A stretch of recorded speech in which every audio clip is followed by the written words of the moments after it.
What's up, team? Today we are diving in looking at a very specific tactic, and we are looking at Roger Federer's flawless execution of the inside-out cross-court drop shot. So let's look at the general tactics that we're going to see here and the strategic elements behind them that make them so effective. First of all, what we're seeing is often a combination of a serve and a drop shot. This is not something people practice a lot, but it's very effective. And there's a couple things that make this an offensive powerhouse. One, like a lot of players, Federer's serve is one of his most explosive shots. So most players are going to be standing back further behind the baseline, respecting Roger's serve. This means there's a lot of distance between your opponent and the front of their court, and the drop shot is your way of exploiting that opportunity. The next crucial part of this play is the element of disguise. This tactic is a great mix-up play. See, the primary play for Federer was usually a strong drive after his serve, and after his opponents saw this come at him a few times, they knew they had to stay back and be ready for this strong first ball. Then when Federer mixed it up, it caught him off guard and they were out of position. But now we get even more specific. You'll notice how Federer plays these drop shots cross court. This is very intentional, and Federer does this for a few key reasons. One, when you play cross, the net is a little bit lower,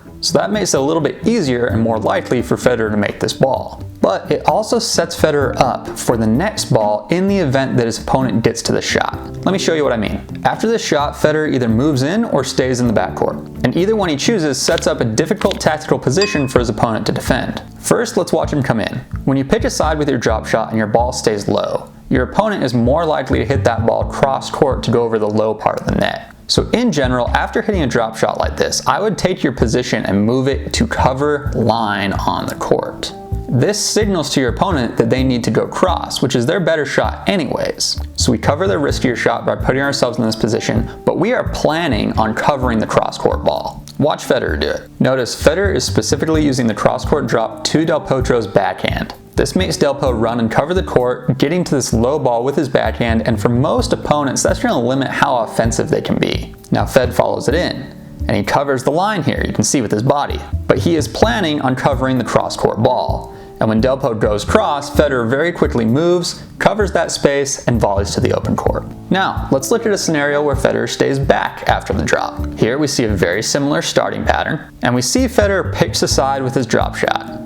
He moves Del Potro into one side of the court. As a result, it opens up this huge window on the other side of the court that Federer is looking to hit into.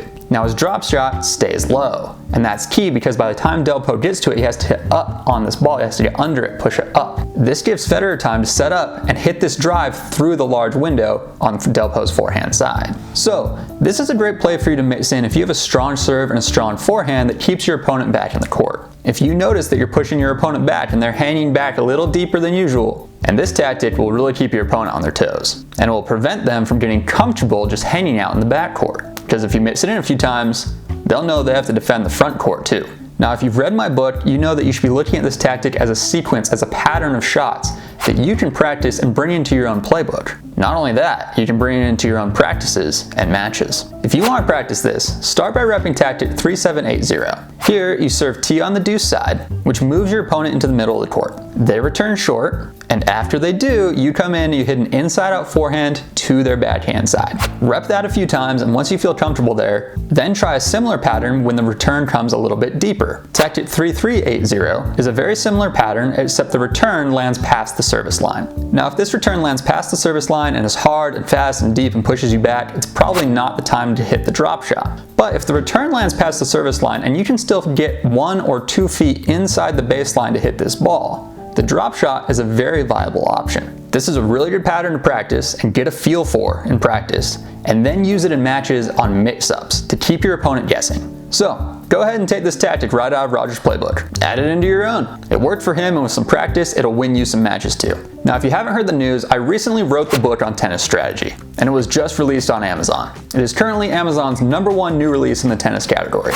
So if you like looking at the strategic side of tennis, breaking down the tactics behind the play, and you want to get a tactical edge on your competition, head on over to Amazon and pick up a copy. And if you like this breakdown and you want to learn more about tennis tactics, head on over to my website, tennistactics.com, and sign up for my newsletter. I'm always trying to release more strategic and tactical content to help you take your game to the next level. Until next time, hit your targets.